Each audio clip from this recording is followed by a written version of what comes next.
everyone, welcome back to my channel. As you probably guessed from the title of this video, is it up there or down here? Who knows? But as you probably guessed from the title, today's video is going to be a tutorial on how I fill and shape my brows. As you probably guessed, depending on the type of product that I'm using, my approach might vary a little bit. So today I'm going to be showing you how I fill and shape my brows when I'm using a tinted brow gel like this one from Serenity and Scott.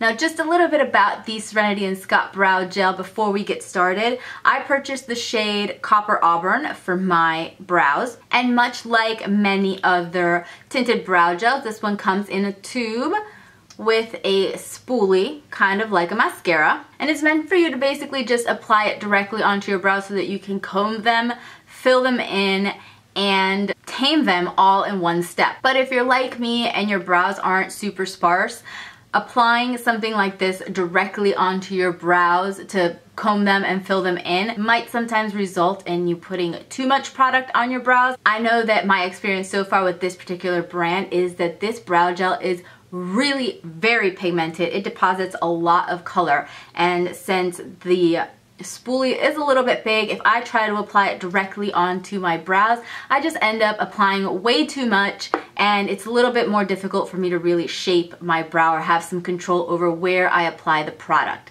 So because of that, I take a little bit of a different approach, and I'm about to show you how that is. Now before we jump in, one thing that I find that helps me do a better job at filling my brows and shaping them is to actually wait until I am done applying my eye makeup before I actually go in and fill in my brows. What I found is that if I wait until after my eye makeup is done to do my eyebrows, it keeps me from overfilling them or making them too dark. So I know a lot of people like to do their brows first, but I actually like to do them last. I start out by outlining my brows with a thin pencil like the Maybelline Define-A-Brow. And the first thing I do is outline exactly where my brow is going to start, where the highest point of the arch will be, and then where the tail is going to end. And I put 3 little marks so that I know exactly how far to go. Once I've defined the 3 points of my brows, I like to define the lower edge of my eyebrows with the pencil and fill in the tail. I find that when I fill in the tail of the brow first, it keeps me from overfilling the front so that it doesn't look too heavy or overdrawn.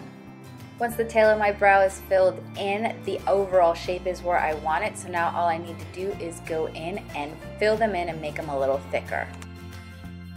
Instead of applying directly from the spoolie to my brows, I use an angled eyebrow brush to give me better control over product placement.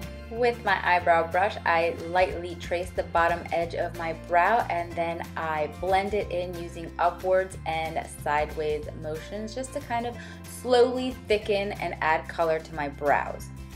And then I keep going in and grabbing more product and applying it where I need it and lightly feathering it in.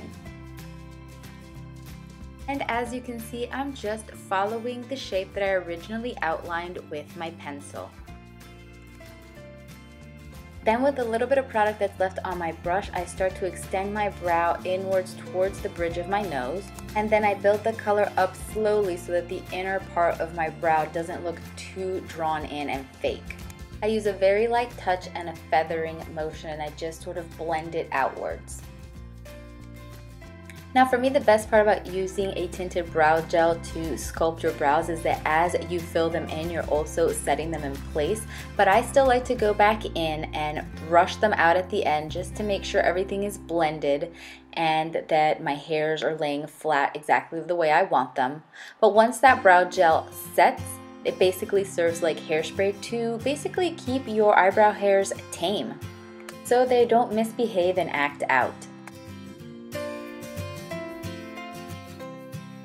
Alright, so there you have it. That is how I fill in and shape my brows when I'm using a tinted brow gel. For those of you who are curious, the Serenity and Scott brow gel retails for $16. It comes in 4 different shades, and it is cruelty-free, paraben-free, and gluten-free. If you enjoyed this video, make sure to give it a thumbs up and comment and subscribe. And be sure to stay tuned for future videos where I will show you how I fill in and shape my brows using different eyebrow products. Alright, thanks for watching, and until next time, I'll see you soon. Bye!